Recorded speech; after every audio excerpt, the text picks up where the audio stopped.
Today I'm going to be talking about the traditional practice of Croatian Bosnian tattooing. Now this is something that we know dates to at least the 1st to the 4th century BC.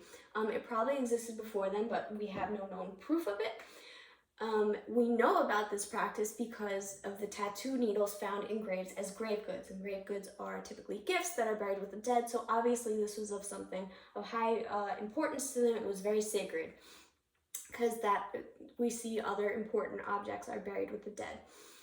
They would look something like this. These are hand-carved bone tattoo needles, and being in the process of being tattooed would look something like this. So they would take the needle, dip it in the ink, and poke it one dot at a time until they came out with these extravagant designs. So it was very time-consuming. The ink was typically made out of honey, water, ash from typically fir trees, and the breast milk of the mother of a baby boy. They were rooted in the beliefs of Slavic paganism, which was practiced by the Illyrian tribes. So we don't really know why these tattoos started, but we can take a guess based on the symbolisms that we see over and over again. So this was probably religious and spiritual, because the Slavic pagans heavily worshipped astronomy, the sun, the moon, the stars, nature, and what was found around them. And we see this again and again in the symbolism of the tattoos. So what we'd have is something like this, where right here, these are fir trees, which are very common. These would be pine needles. And then, as you can see, there's a lot of circles going on. And that represented the traditional dance of the area, where everyone would join hands and dance in a circle. It's still done today. You could see it at many Croatian Bosnian weddings. And that to them represented celebration, community, and unity. Then we could see here the sun, the star, the moon are obviously usually the focal point in all of these designs. And so something like this would typically be the sun, because as you can see, it's like the rays spreading out. Here we still have the rays, but they're a little shorter, so that would be the moon, because the moon is less bright than the sun. And these would be the stars.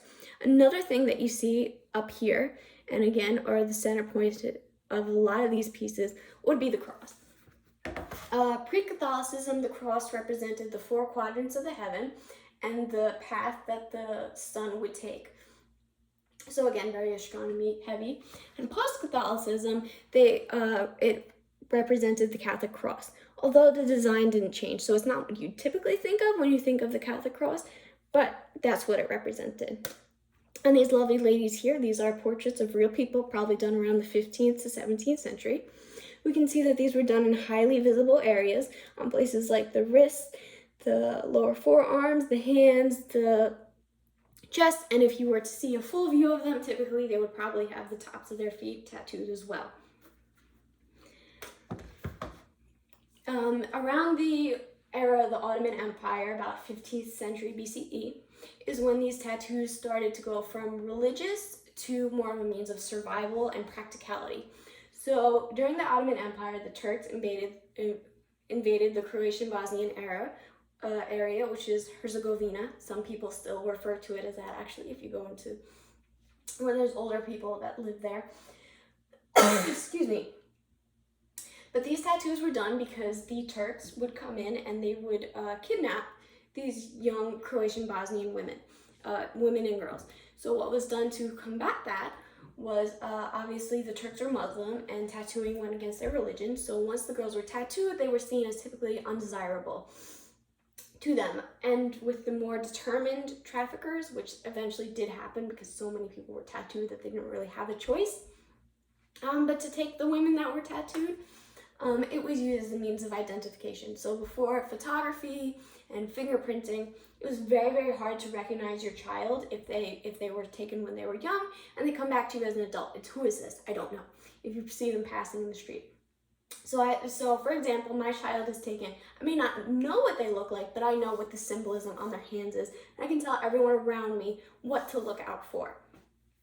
This was also done, again, with the cross, because it was believed that the Catholic imagery would help the girls remember their faith if they were ever converted to Islam. And this is where we could see the tattooing starts less on the men. Typically, they would get a cross on their chest, so when they are fighting far away in the Ottoman wars, they would still ensure themselves a Catholic burial. This continued long for much past then. So these we could see these would be early 1900s. Again, we see same placements. These are some more women. As we could see, it was extremely common. All these women have these. This practice continued on until the 1950s when it was banned by the Soviet Union. And so anyone today that we see with these tattoos had them done before then. Because the nature of these tattoos, you cannot hide them. So these lovely ladies are what we would see today. Unfortunately, there's not many people left because it was from so long ago. But again, very similar. You could just see how it's aged on the skin. Very interesting. And these lovely ladies, very happy. Here's some more. As we can see, this tradition was basically on the brink of extinction when current day, my generation, saw these on their grandmothers and decided to reinstate their tradition. So we don't know of any original tattooers. There could be some babushka in a faraway village that still does these, but we wouldn't know if she's not really hopping on Facebook to tell us. But these tattoos are typically done in modern tattoo shops with modern tattoo machines and ink. As the popularity has grown, there are a few tattooers that specialize in this, and so they are very knowledgeable about the history, the symbolism, the meaning, the placements, but obviously they use modern day technology. Some of them will hand poke with a tattoo needle to replicate as much as they can of that traditional process, but that's seen a lot less. And we can see them here. And so it would be hand poked. And as we can see, same designs. We have the sun, the moon, the fir tree, the pine needles, but they are done in a more hidden placement. That's typically what we see. So this is done on her spinal column.